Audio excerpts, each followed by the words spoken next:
Okay, I'm still watching for the instruction.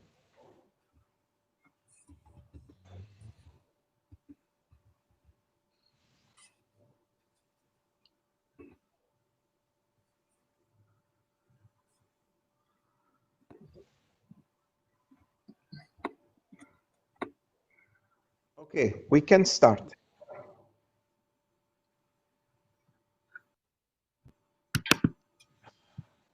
Distinguished guests, ladies and gentlemen, welcome to the session 2 of the first Global Web Forum titled Social Innovations and Smart Solutions to Mobilize Society During Pandemic.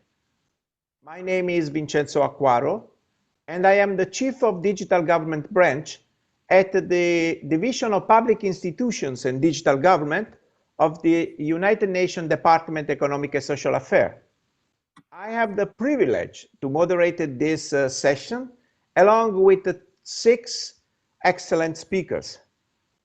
We have seen abundance of social innovation and smart solutions during the last 2 months since the COVID-19 outbreak.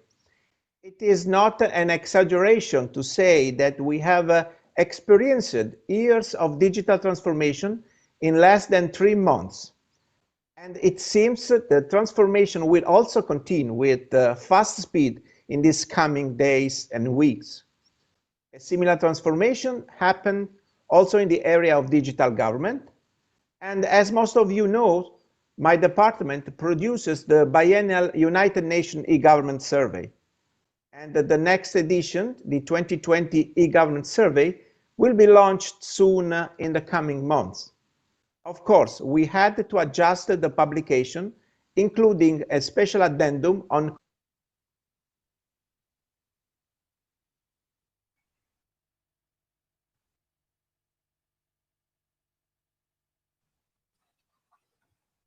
Oops, bummer.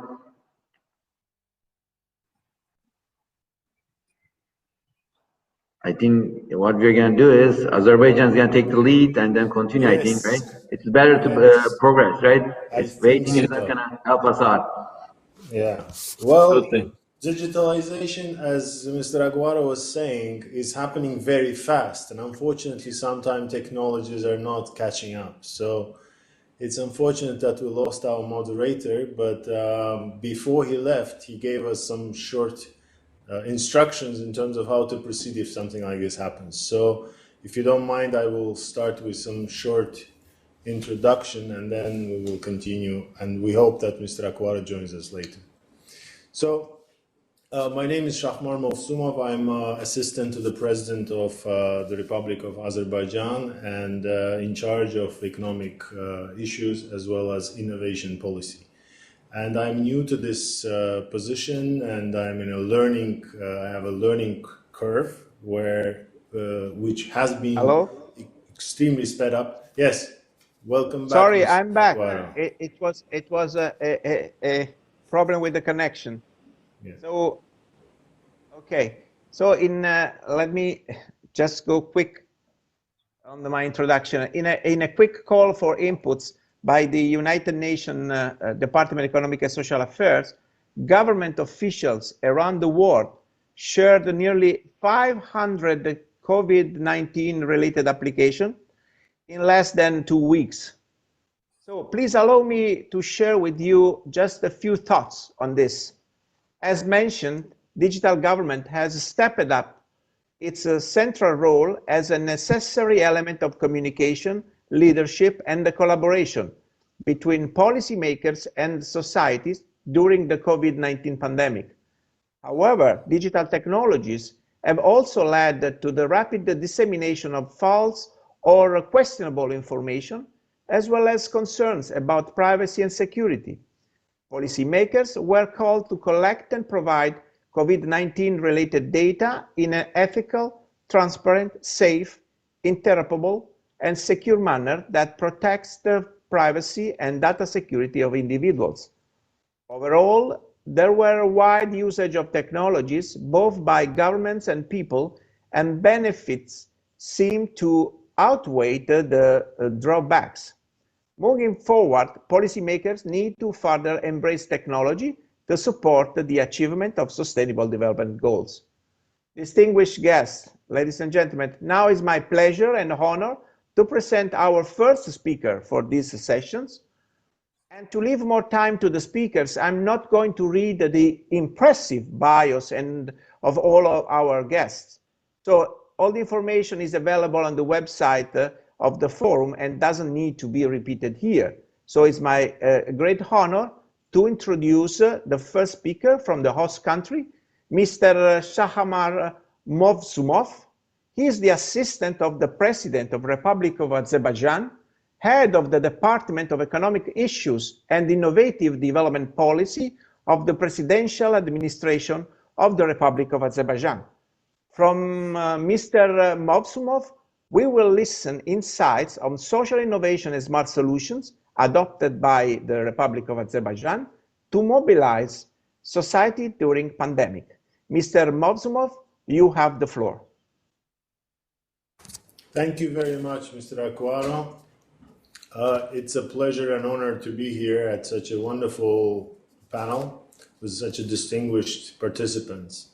And I would like to use this opportunity to thank the organizers for this opportunity.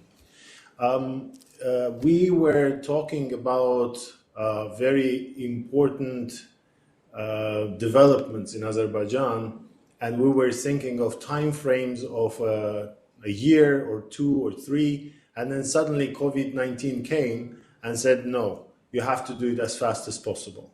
And that's why we think that we are living through the so-called forced digitalization period of the humankind. And things, as you mentioned, that would take years are now taking only months or sometimes weeks. What we've seen in our country, we, as many other countries experienced, governments are usually very slow and very inefficient in terms of taking decisions when these decisions are time constrained. But this new situation led to extremely efficient, and I have to say, very fast track decisions in both public sector as well as private sector. We've seen that in a very short period of time, the government has mobilized itself and moved into the online regime, and all the meetings that were usually taking physical space and time are now moved into the online, and in a very short period of time, all these meetings are online. What happened in the provision of the public services? Azerbaijan was pretty much very advanced in terms of public services, as you may know, through the major host of this event, ASAN Khidmat, which provides almost all its services, not only offline but also online. And we've seen significant surge in the access to those services. What happened in the private sector? The private sector, which used to have enormous amount of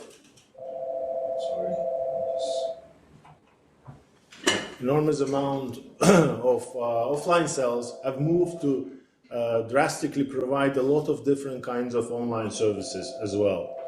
One of the very great achievements was the introduction of a special service where the people of Azerbaijan under the quarantine regime could go out through the SMS information system, which was completely automated, and the people, by sending a number and also the ID or their internal ID, they could get immediate answer by SMS, which was giving them a permission to go out for a certain amount of time, and that was checked by the police in the streets through their own systems. So these type of innovations allowed Azerbaijan to be extremely effective in terms of bringing down the number of the infections, as well as control the movements of the people in the areas where we foresee the risks. Another very important system that was introduced was the assistance to companies to get necessary permissions to go to continue to work. Only those industries that had the permits under our guidelines for the quarantine regime. We also used very innovative approaches in applying the social assistance systems, where we had more than 2 million people applying for the social assistance and being automatically screened and allowed to get access to those who really had needs. Obviously, this is the time of opportunities, and one of the major opportunities that we foresee is the extremely fast digitization, as well as extremely fast access to online services, and bringing financial inclusion. That is one of the areas which we also were successfully utilized. All the people who applied for social assistance, they were required to get a bank account. And that means that almost 600,000 people got access to financial system, which could have lasted much longer, but it happened in only 1 month's time.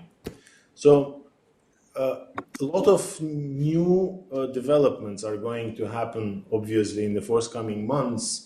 And here there are two major trends that I would like to mention now and maybe discuss later. One of them is the increasing role of state going forward. And I think that this is one of the very new states. It's not about having more state, but rather having more role of the state and efficient role of the state. And I think this is a new trend, and we can discuss it further in details. The second trend is an international trend. And I think that this forced closure of borders actually increased the nationalism across the countries and may consider to be, in a way, an impediment for further globalization. But to my view, I think that globalization will continue. It may be different, but I don't think that this is the end of globalization. So I would like to stop here and let you to continue. Thank you so much. Thank you so much, Mr. Movsumov, for your presentation about how the Azerbaijan really reacted in a proactive way, and I really on the COVID-19 crisis. I also was very impressed by what you said, when you said that the government was forced to digitalize and to move forward on that direction, but also time for opportunity. I think this is a very good, important message, time for opportunity. Most of the news is always about bad things, challenges, but it's really time for opportunity, and we need to start from that. And then we will leave the question on the role of the state and the increase of the role of the state for the round questions. So let me move to the second speaker. So we have Mr. Ali Takakoç, head of the Digital Transformation Office of the Presidency of Republic of Turkey. Mr. Ali is going to make his speech from two perspectives. Turkey's agile actions as what we have done in a short time and what our experience are, and Turkey's sides as what can be done against such a pandemic in the future. Mr. Ali, you have the floor. Thank you very much, and thank you very much for all the organizers. So I'm so happy to be here. If you don't mind, I'm just gonna share some PowerPoint slides if it's okay with you guys. So it's gonna be a little bit more organized. So please let me share it. I hope you can see it. Can you see it right now? Please let me know if you can or cannot. You can, right? Yeah. We can. All right, thank you very much. So what I'm gonna do is I'm just gonna talk about it. The things that we did, overall with COVID-19 epidemic as a whole world, we painfully figure out that we are still missing in acting together against unknown, unpredictable events that might be catalyzed in the creativity and synergy, co-creation, which is exactly what is needed for the resilience on human well-being against epidemics. We are faced with an epidemic that has a direct impact on the economy.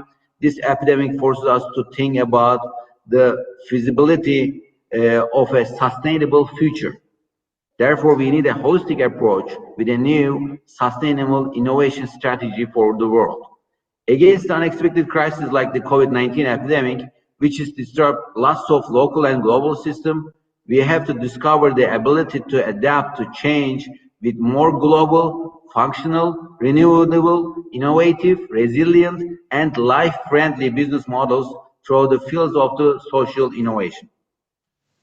So in this respect, from two perspective, I will try to convey our agile actions as what we have done in a short time and what our experiences are, and our sites as what can be done against such a pandemic in the future.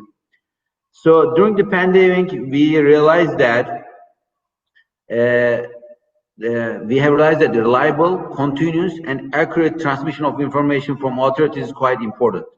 Of course, I want to emphasize the importance of data quality, privacy, and usability.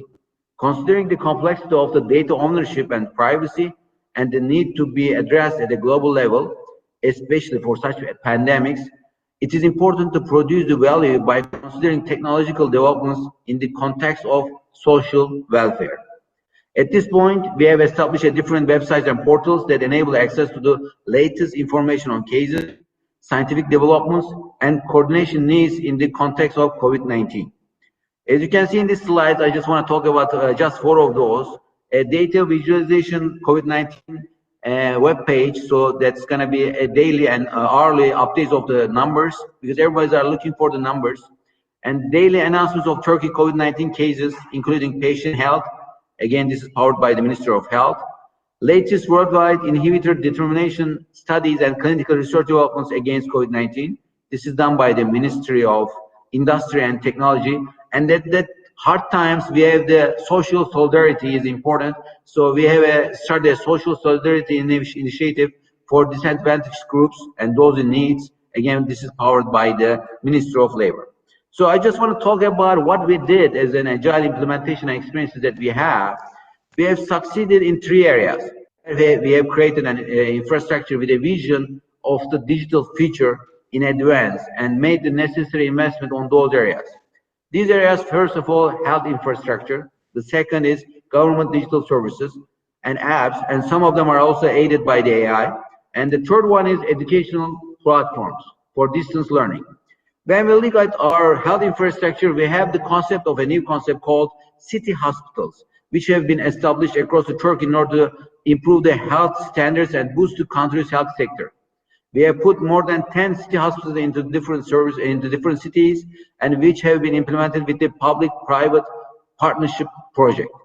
That's followed with the admiration all over the world. Turkey's National Health Information System initiative started in 2003, and in this phase of epidemic, Ministry of Health developed an app, Life Fits Home. In Turkish, we say Hayat Evesar, and which has been downloaded more than 10 million up to now. We have around 8 million population, so we are expecting to reach around 20 million in this week to minimize the risk associated with the epidemic diseases and prevent it from spreading. With this app, you can easily reach hospitals, drugstores, grocery chains, subways, bus stops on the mat, and the density of the home isolation, infected person, risky areas. So we can use the Bluetooth technology to talk about the vicinity and then create a map of the map of the spread of the COVID-19 as well. When we address the government digital services, according to our latest national e-government strategy and action plan, we have aimed to provide the acceleration needed to guide Turkey's digital transformation and achieve social, economic, and environmental development. Our e-government is integrated, technological, and innovative with a more competent and agile position as the enabler of the transition to an information society, and which is in line with our Turkey's 2023 vision. In order to prevent the spread of COVID-19 epidemic in Turkey, all public institutions and organizations have taken high-level measures from the very beginning of the process. Those over 65 are at higher risk, are also women who are pregnant and breastfeeding, and people with the severe chronic medical diseases. In order to protect high-risk citizens, we recommended to conduct all the public transactions through the e-government portal. The e-government portal or the website is easily accessible to over 5,000 services and can perform many operations without leaving your home. Citizens can access their health records in an e-government portal, and where they can manage all their health information and access their medical records from one place. There is no need to go to the hospital for a doctor appointments, and where you can take your appointments online via central doctor's appointment system. Also, free mask requests. So in Turkey, we distribute the mask freely. Free mask requests, and due to restriction to intercity travel, because we restrict from city to city travel, those travel permits are given from using our government systems. So who wants to go out for an emergency situation, who are below age 20 and above age 65, needs to get these permits. In the first month of 2020, we figure out that our e-government system is used more than 60% compared to last year's first month. So it's like 60% increase on the usage is a big number. If you think about it, 80 million of people are using this system. In case of such an epidemic, the law on protection and personal data allows only authorized institution and organization to collect data in order to protect public health and thus ensure public order and public security.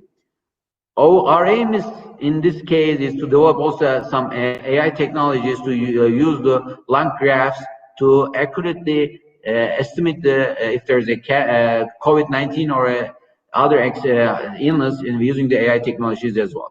And last but not least, I want to talk a little bit about the educational platform that we have. One is the educational network that we have. So we are the number 2 in the country that closes the schools after China. So what we did is, as of 23rd of March 2020, over 18 million students started the distance education, 18 million students. And we have around 1,600 courses and 20,000 interactive content. As a result, EBA, or this educational platform website, has been clicked more than 1 billion times, and around 900 million pages are viewed.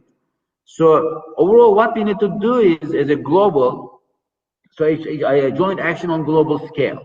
So we want to talk about a little bit about openness. Openness is the only key that will change the world and save us.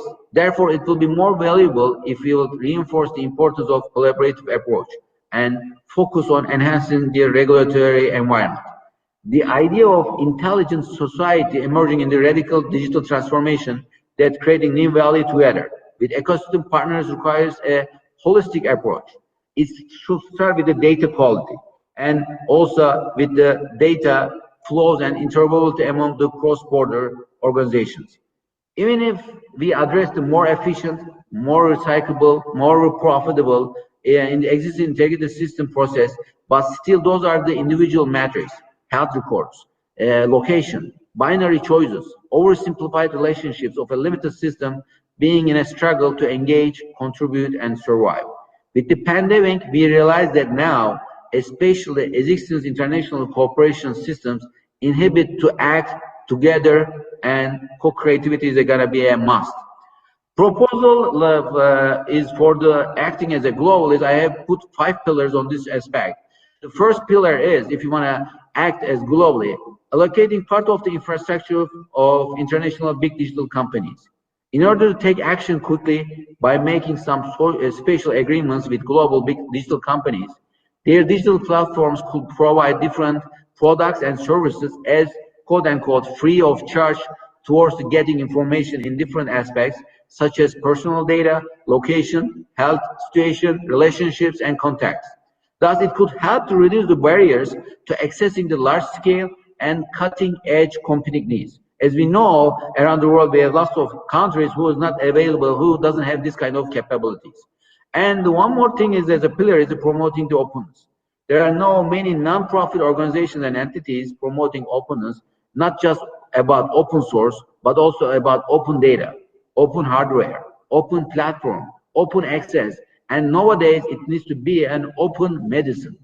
Open standards are critical to achieving the central aim of an open platform, that is, neither data nor applications get locked into a particular vendor's platform.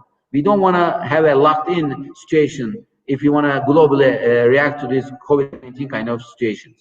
And the third pillar is the reliable digital technologies, including blockchain, AI, IoT, and edge computing. There's an important finding of data portability by using blockchain, and in the latest European strategy for data document published, saying that this blockchain technology, new decentralized digital technologies such as blockchain, offer a further possibility for both individuals and companies to manage data flows and usage based on individuals' free choice. Again, this is an important thing: free choice and self-determination. Such technologies will make dynamic data portability in real time possible for individuals and companies, along with various compensation models, and it can be a good model for the countries as well. And the fourth pillar is, I don't want to take too much time, but fourth pillar is a volunteerism-based, a global expert team. Because the biggest problem is finding a global expert team based on volunteerism and teaming them distributed and decentralized manner is going to be a success for against dealing with the COVID-like pandemics. Cultivating the gold team by redefining how people connect, collaborate, and innovate to create a prosperous future on a global scale. It will be wise picking people on a voluntary basis and enable them to feel they are making a real difference to the lives of people they support. And the last pillar that is building modular global crisis management project delivery office. Because even if you have lots of projects, if you don't have a delivery office, if you don't deliver the project, it's going to be all a PowerPoint slides at the end of the day. Due to the end-to-end integration automation, we need business continuity, architecture, and strategy, which is one of the most important issues addressed in particular global mission-critical activities. It is crucial focusing on the core, ensuring the continuity of critical activities with minimal resources through real-time monitoring of key performance matrices. And my last slide that I want to talk, how we're going to achieve it. I'm just going to go through very quickly about this, and I'm going to leave the floor. We are not properly addressing resource allocation and optimization and workload management orchestration for a decentralized, heterogeneous, multi-layered system for multi-tenant and multi-stakeholders environment. But in order to cope with COVID, we need that kind of environment. So we propose an open, intelligent platform for establishing digital ecosystem-oriented architecture to be used in accordance with common global health and welfare interests. Such a global level platform can contain distributed, adaptive, open social technical systems in which is a decentralized peer-to-peer network forms an underlying tier of distributed agents. The platform might help local crisis actors, agents to become active players in globalization and enabling them to interact and create value networks at the global level. The figures seen in the slide conceptualize this overall architecture, but just conceptually showing it is better to visualize it as well. As the last word, what I want to say is I would like to emphasize that COVID-19 has clearly shown us that human well-being has a natural and direct impact on the economy that will be relying on cross-border interoperability. Therefore, the ability to unite open innovation is very important, which doesn't just refer to free knowledge or technology, but refers to collaborative networking in public policy through collaboration on a global level. Thank you very much for your time. Thank you so much, Mr. Ali. A lot of food for thought in your presentations, starting from all the cases implemented by Agile response to COVID-19. You also mentioned the three main area, the health infrastructure, digital government, educational platform. But I also was very interested, and I hope we will get time to know about these 5 pillars that are very interesting about the digital transformation. And what you said at the end, that is really the key, in my view, that is the cross-border interoperability, because we really realize, we all realize that crises like this, really, they don't look at the country, and they don't look only at the borders. So that it's really important to have a more collaborative approach among countries, among states, among multi-stakeholders. So now I have the pleasure to give the floor to the third speaker, that is from Africa. It's my pleasure to introduce Mr. Jean-Pierre Helong Mbassi. He is the Secretary General of the United Cities and Local Government of Africa. The UCLG Africa is a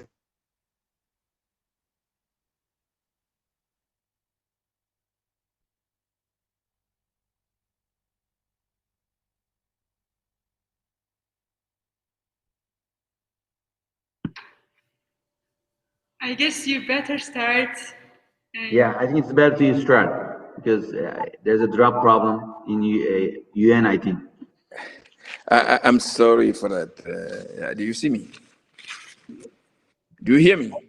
Yeah, I can hear you loud and clear. I don't know about the others, but I can hear you loud and clear. Okay. Well, I'm very happy to participate again in this forum. It is very important to share.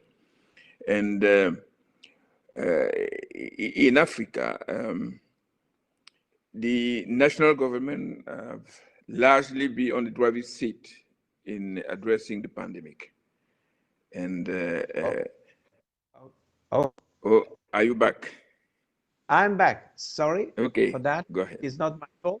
So let me again introduce the third speaker of this session. It's my pleasure is to introduce Mr. Jean-Pierre Helong Mbassi, the Secretary General of United Cities and Local Governments of Africa. Mr. Mbassi, the floor is yours. Thank you. I started again when it was we were lost by saying that in Africa, the national government took the lead in the fight against the pandemic, and finally we saw the national government in the front line. But beside the national government, we cannot underestimate the interventions of the local governments in the fight against the coronavirus. This intervention covered 4 key areas. The first one was supporting health services. The second one was enhancing access to basic services. The third one was to provide specific assistance to homeless and migrants. And the fourth one was enhancing e-governance in local public administration. So I'm going to give some example of what happened at this each of the chapters.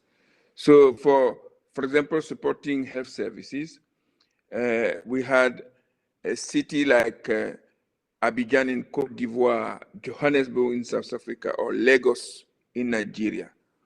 We deliver sanitary and prevention material to health structures, such as gloves, masks, washing machines, medical beds, isolation equipment, or oxygen machines. All of those were in support to the effort of the national government. In Abidjan, for example, the municipal training center was transformed to produce masks for distribution to health services and to the community. Municipal police was also mobilized to have citizen respect, protective distanciation, and wear masks. The Kampala City Capital City Authority set up 29 sites where ambulances were stationed to provide transportation for people in situation of health emergency during the interruption of taxis and buses services due to the lockdown. Both mainstreaming every day,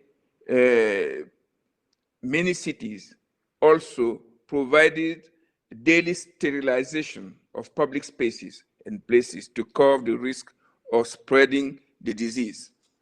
We can say that some of the cities that were outstanding in this were the city of Sousse in Tunisia, Rabat in Morocco, Accra in Ghana, and N'Djamena in Chad. The second area of intervention was enhancing the access to basic services, in particular in poor neighborhoods. As you may be aware, informal settlement represent between 30 and 60% of the neighborhoods in African cities.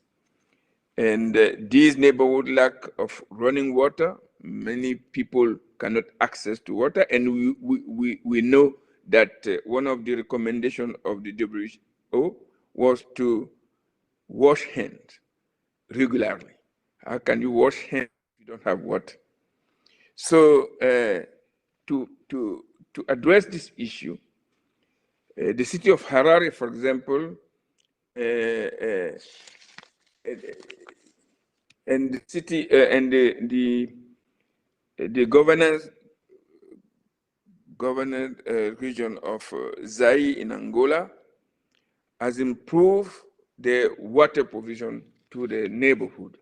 For example, Harare increased its water production from 163 megaliters to 240 megaliters a day since the 20th of April, 2020. On this part, the Zaire local government, regional government in Angola made water tank available to support supply of drinking water to remote area in the region. And the third part of the intervention of local government was to provide specific assistance to homeless and migrants. You know, this is the weakest part of the chain of the fight against the coronavirus. And when you maintain this weakest part, you weaken your all efforts. So it is the local government attention was called on this fact, and many of them set up specific measure targeting the assistance to homeless and migrant. So some cities provided homes for the homeless. Some identified the migrant better using blockchain systems and set up platform for this identification and sharing of the information for leaving no one behind. And the last part, and this has happened everywhere, in North Africa, in the city, the region of Marrakesh, the region of Casablanca, it's happened in Algeria, it's happened also in Niger, and the last part is we were forced, all of us, to go to e-governance practices in the local administrations. But then here, first of all, mastering this tool became an issue for the civil servants first and for the people, the citizen. So this is where an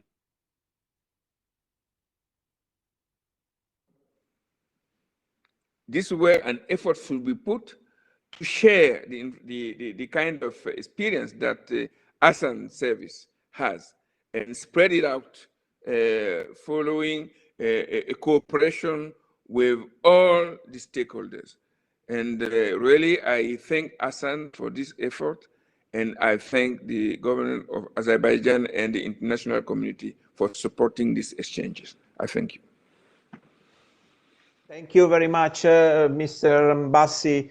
I think you really touched two important area that need to be taken in consideration in this pandemic crisis. First of all, the strategic importance of a local government and the municipalities also. And then also you mentioned clearly the big issue of vulnerable groups. You mentioned specifically migrants and homeless, but or I think I can say all the vulnerable groups are really very deeply affected by this crisis. So it's really important not to leave no one behind on this. So it's important to strengthen the collaboration and the service provision for all. So because I really want to try to take some time for questions, I move to the next speaker that is from the Republic of Kazakhstan. And it's my honor to give the floor to my good friend, Mr. Ablakinov Ospanov. He is the Vice Minister of Digital Development, Innovations and Aerospace Industry of the Republic of Kazakhstan. Mr. Ospanov will share with us the experience of his countries and how the events of recent months associated with the rapid spread of coronavirus have pushed them to change priorities and forced to adapt the existing services to the conditions of the new reality. Mr. Ospanov, the floor is yours. Hello, thank you, Vincenzo. Me too. Hello, everybody. First of all, dear colleagues, I want to say thank you for the opportunity to participate in this forum. Let me tell you a little about the measures taken by the Republic of Kazakhstan in the context of the worldwide spread of the COVID-19 and the announcement of the emergency regime in Kazakhstan. The events of recent months associated with the rapid spread of coronavirus have pushed us all to change the priorities and forced us to adapt our services to the conditions of the new reality. At the same time, in an era when a significant part of the population is on self-isolation, it is safe to say that digital processes have acquired great importance. Today, digitalization has affected those areas of life where the online format had prevailed before. So the list of public service available of the web hub has expanded significantly. As part of the measures taken by the government of the Republic of Kazakhstan to combat the coronavirus COVID-19, restrictions were imposed on visiting crowded places, which include also public service centers. In this regard, since March 18, for the period of the quarantine, employees of the centers works as contact centers or remotely using mobile and internet communications. Today, about 3,000 employees are connected to the unified contact centers and provide consultations on obtaining electronic public services through a telephone call. At the same time, more than 2,000 operators who received video calls. Virtual assistants carry out remote registrations of applicants in the database of mobile citizens by means of personal identification via video call and moderate application for receiving digital signatures remotely through the electronic government portal. In addition, due to the possibility of non-alternative public services that were not implemented of the e-government portal, it was possible to obtain public service for social and pension provision through the portal's electronic appeals service. In general, we note that the receipt of the state services through public service centers under the new format of work in emergency situations is pre-booked through the 1414 Unified Contact Center, the e-government web portal and mobile application Telegram, eGov Mobile, consultation and receiving electronic public services through the portal of electronic government is carried out by operators of public service centers. Decision on the full reopening of the centers will be made by local commissions for the prevention and elimination of emergency situations.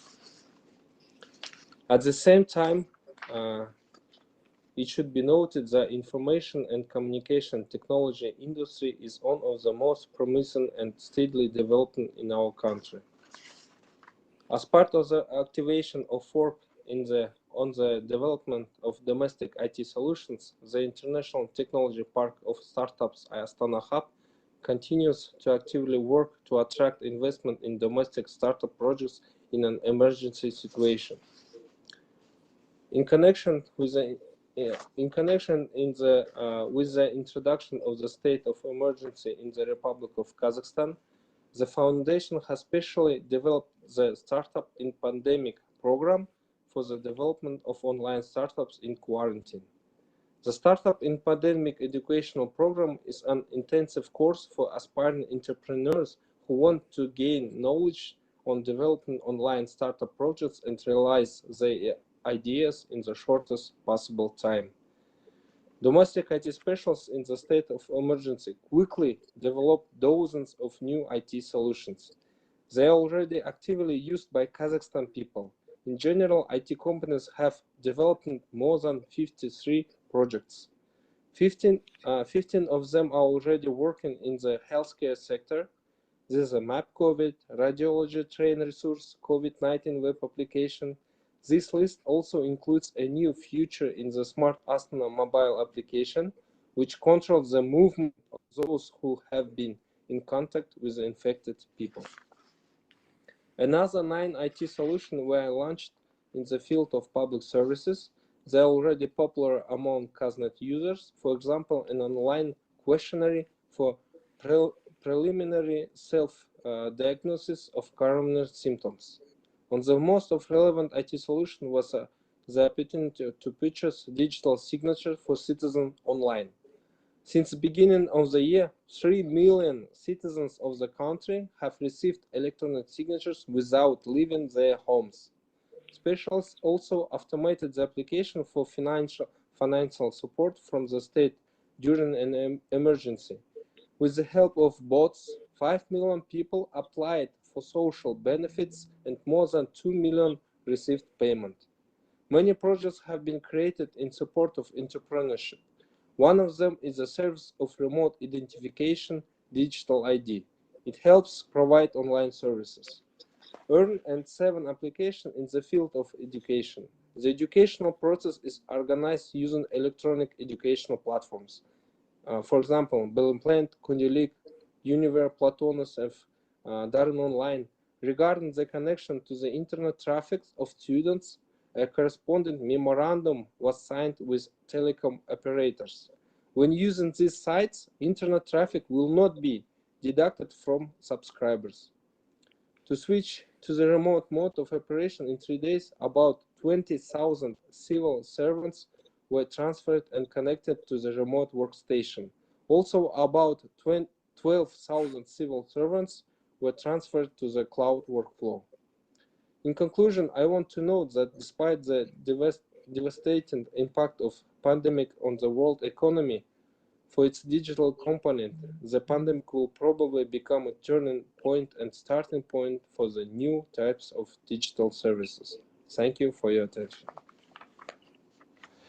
Thank you very much, Mr. Ospanov, for your presentations. And I think what's really I can highlight here is that you talk really about the fundamental of digital transformation and digital government, and all the services that you presented are really part of the building blocks of digital e-government.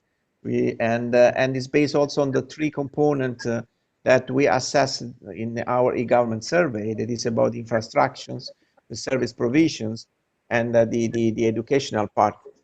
So now I will give the floor to, it's really my pleasure to welcome the next speaker from Georgia, is Madame Marianne Lashkishi. I hope I pronounced well your last name. Yes, And thank you so much. She is the deputy chairperson of at the Georgia's Innovation Technologies Agency, and Marianne has also awarded as a woman leader in government for her effort in the process of building innovation ecosystems in the country. She will present the Georgia case, including some insight from Georgian government's coronavirus anti-crisis plan, the digital innovation solutions adopted, and the key project and programs that they put in place. Madame, the floor is yours. Thank you very much. First of all, let me start with joining my colleagues in expressing appreciation, as well as congratulating our Azerbaijan colleagues, the government of Azerbaijan, for organizing the forum and for ensuring the success even without any technical and other issues. So this was really very brave step forward. So good luck, and I wish you success throughout the whole forum. The COVID-19, the black swan of 2020, as it's called nowadays, has not only reshaped the globe, but it also has accelerated the process of building digitalizing the economy, as well as absorbing the technologies. It also highlighted the importance of innovation integration. COVID has transformed the globe into an agile structure. So at the same time, we have 195 countries as 195 startups with agile framework, and all surviving for business, for trying to find the survival of the business models. Those who will adjust quickly to this agile structure, they will be survived. So nowadays also the borders between developed, underdeveloped countries are slightly changing, and we have to be very much agile to the existing situation and adjust to the needs and services. As never before, we have to stand together, and throughout the joining the efforts and resources, we'll be able to achieve and fight against the pandemic way more efficient. Georgia in this process has been pretty successful, and we had really rapid responses to the existing challenges. It has been well acknowledged by the WHO and other international community, and I'm very proud to be also part of this process. And also we are in the process of sharing our best practices to the neighboring countries as well as outside, sharing what we have in this response. So anti-crisis high-level working group has been established right straight in the same day, and we have allocated around more than $1 billion US, which has been allocated for 3 main directions: social support of citizens, which also includes the support to those who were left without jobs. We have also another direction, which is for entrepreneurs and for economic activities, and the third one is for healthcare.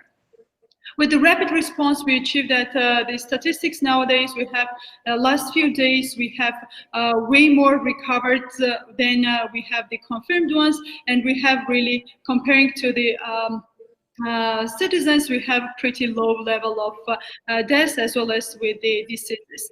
For fast response, we have definitely integrated the digital technologies, and not only the rapid response was useful, but it was a prerequisite of the success. Ensuring the success was that the government started developing digitalizing the economy years before.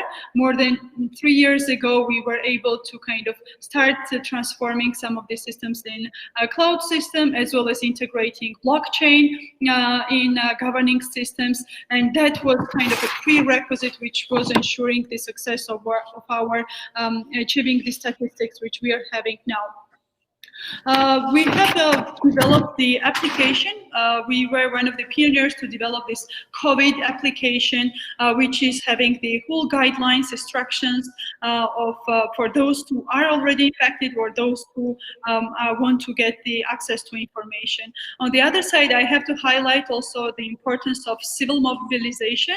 Civil society was very much mobilized to this activities, and they have also developed various platforms, for instance, for volunteers who have been involved involved in the process of supporting also the medical direction, the hospitals, as well as the ones who were kind of quarantinized at home. So therefore, the full mobilization was very important.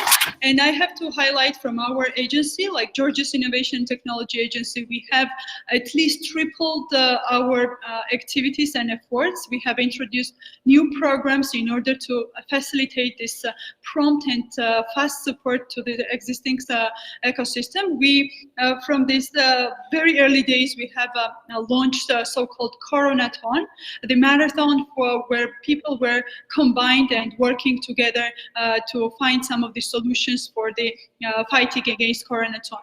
We already see lots of high potential and also pretty, I would say, globally scalable projects in medical direction, including the respiratory equipment which have been developed here, which was pretty much in a shortage in every country. And we will be soon starting not only expanding it here, but also exporting. Also educational technologies, the edutech startups have been rapidly developing, starting from the school ages, ending up with the PhD students, so everyone is having access to education. Also on the other side, the IoT technologies have been developed in this short time of period, like sensors for elevators or doors. This is how I came today to the office.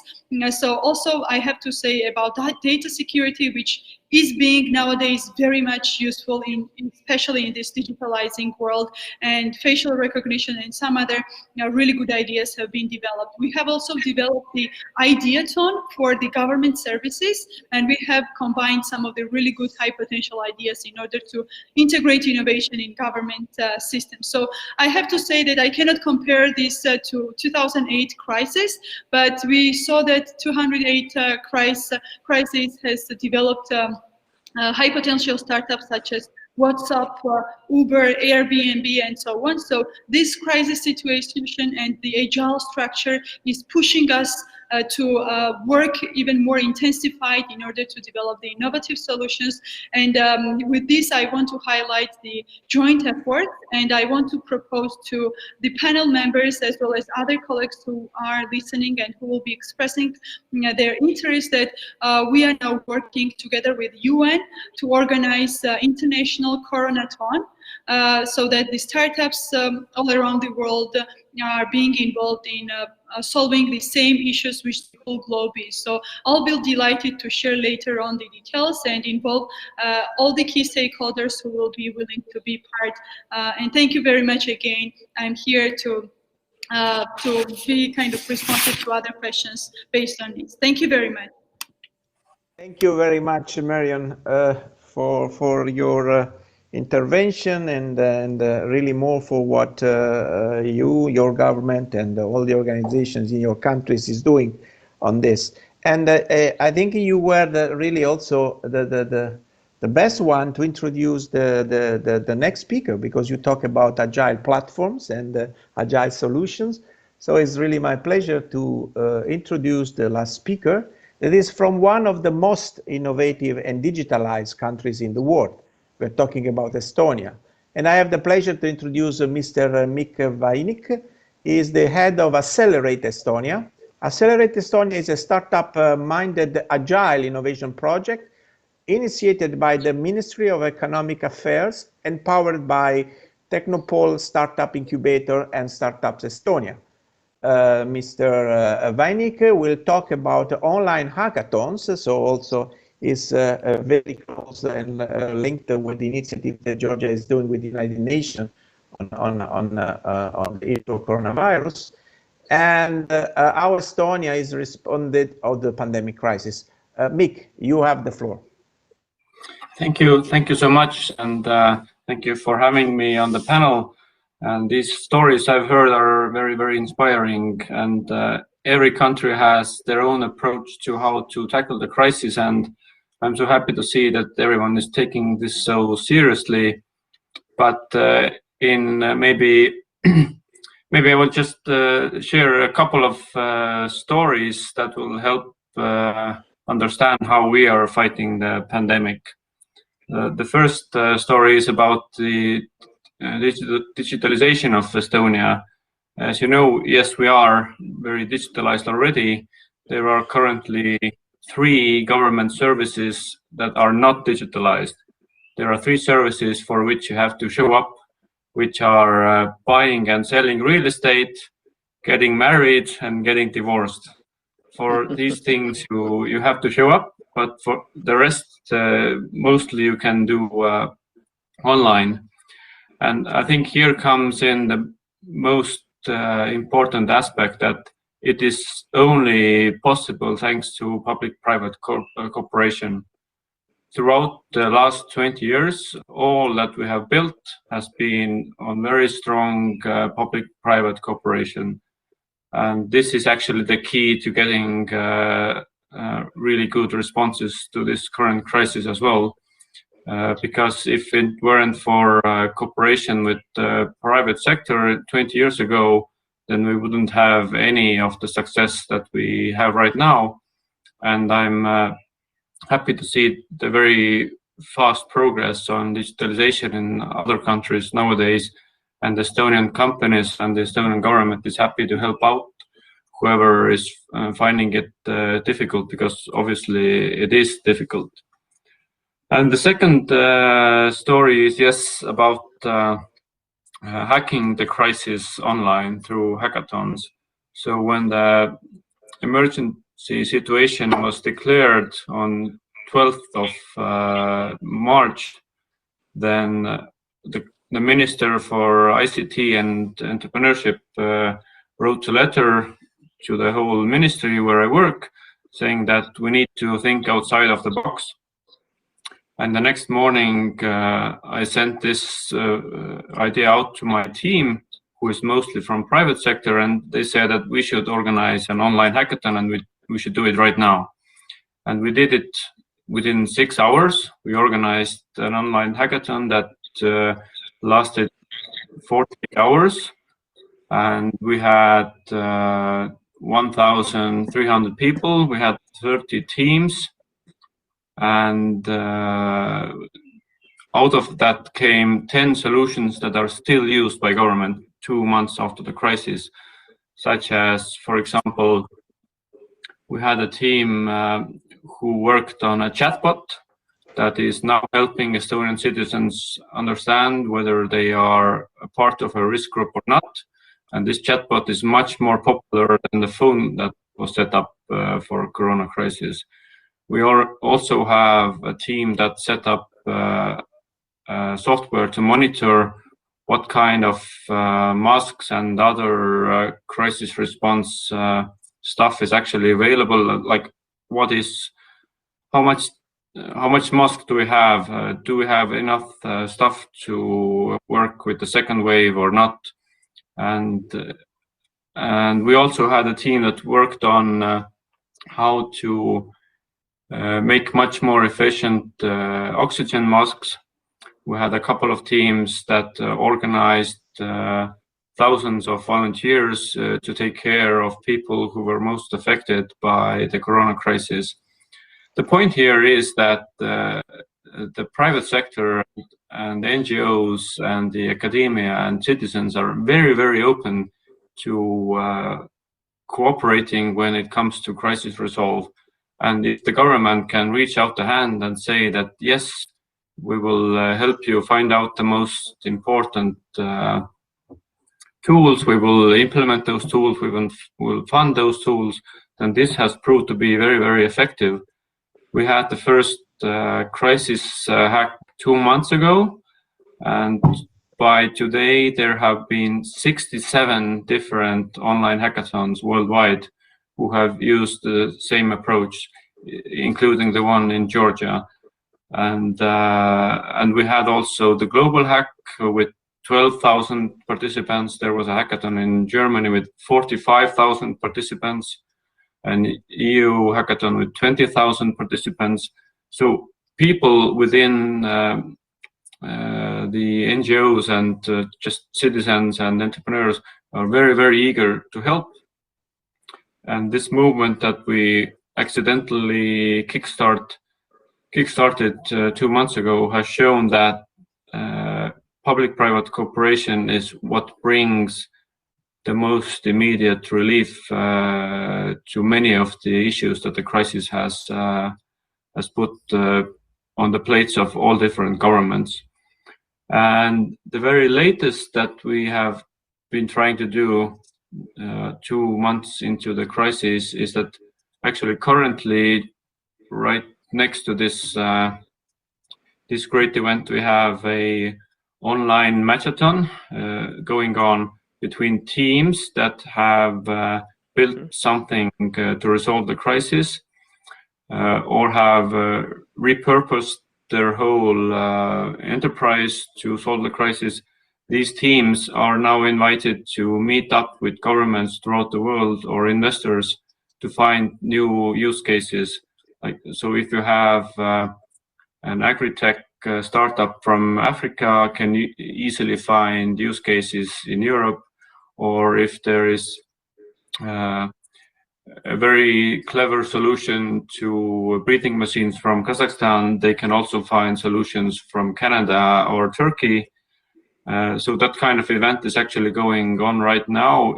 And after this panel, I hope the listeners can also just Google the Global Matchathon or the Global Hack Matchathon, and you will find there are hundreds of teams that are eager to help governments out with this crisis. And we have brought them together to a platform for 24 hours to find out how they can scale their solution.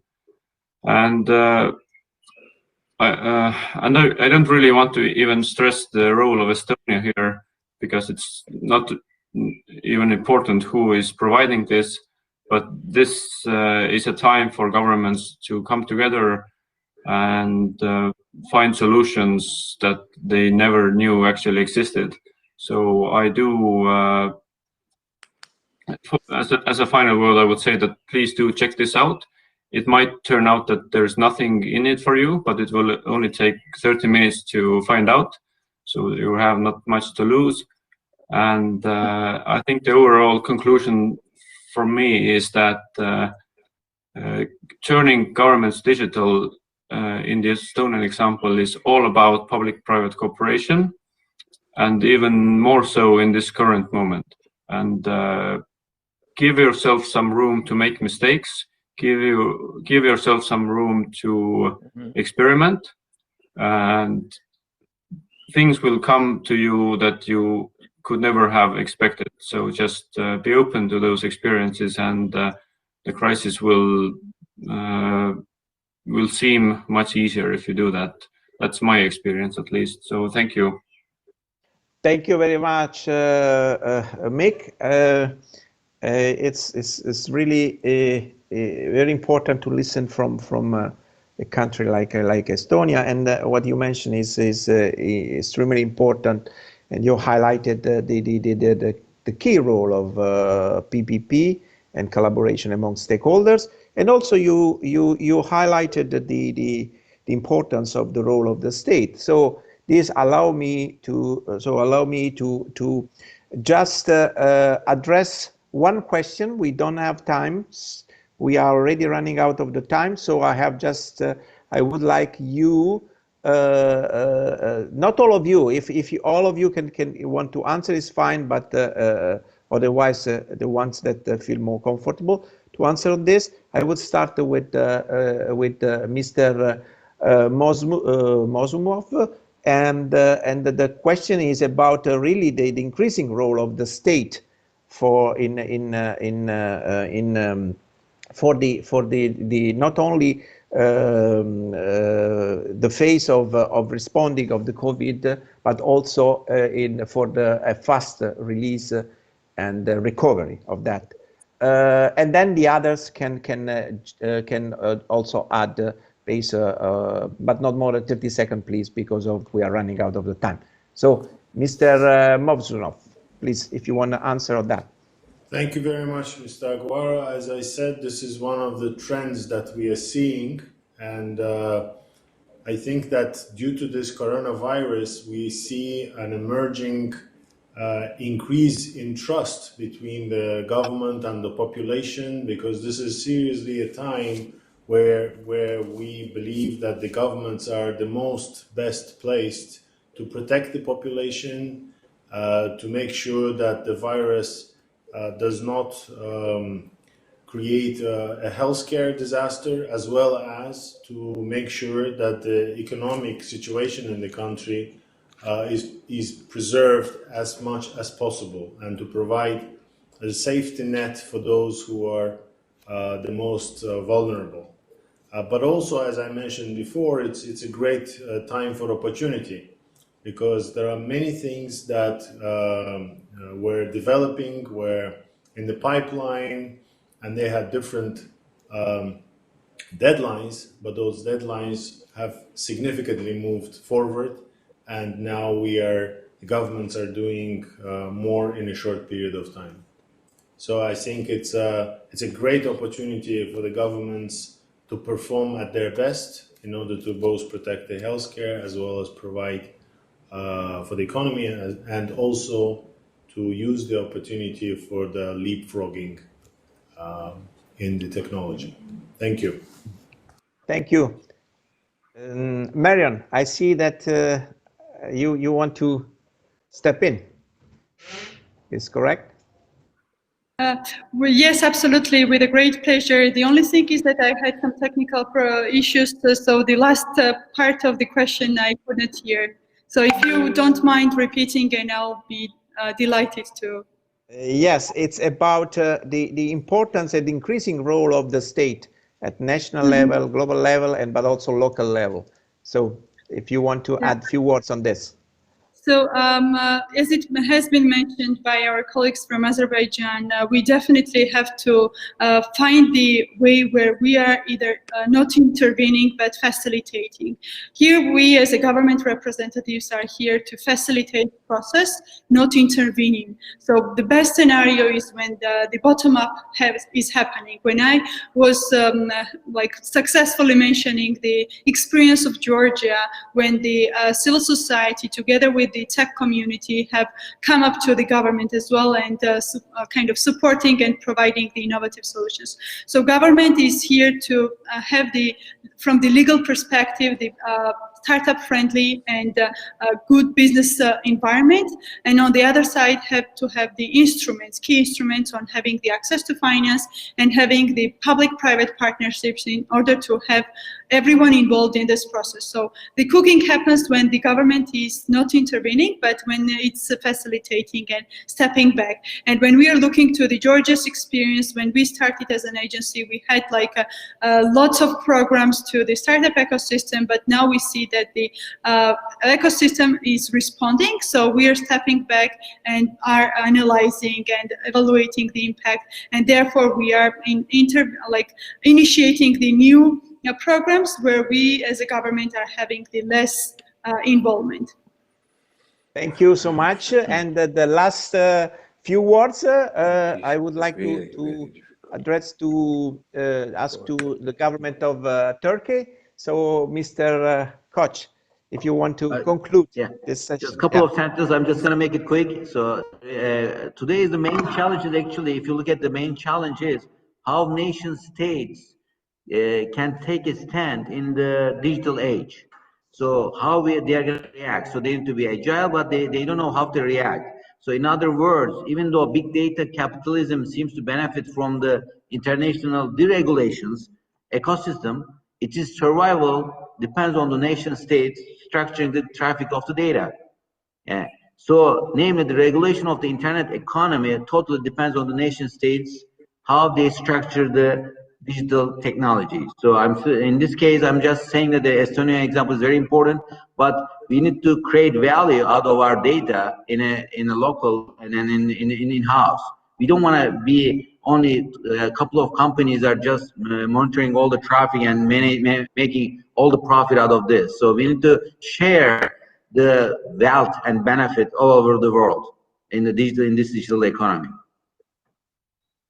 That's it. Hello, I think. Yeah.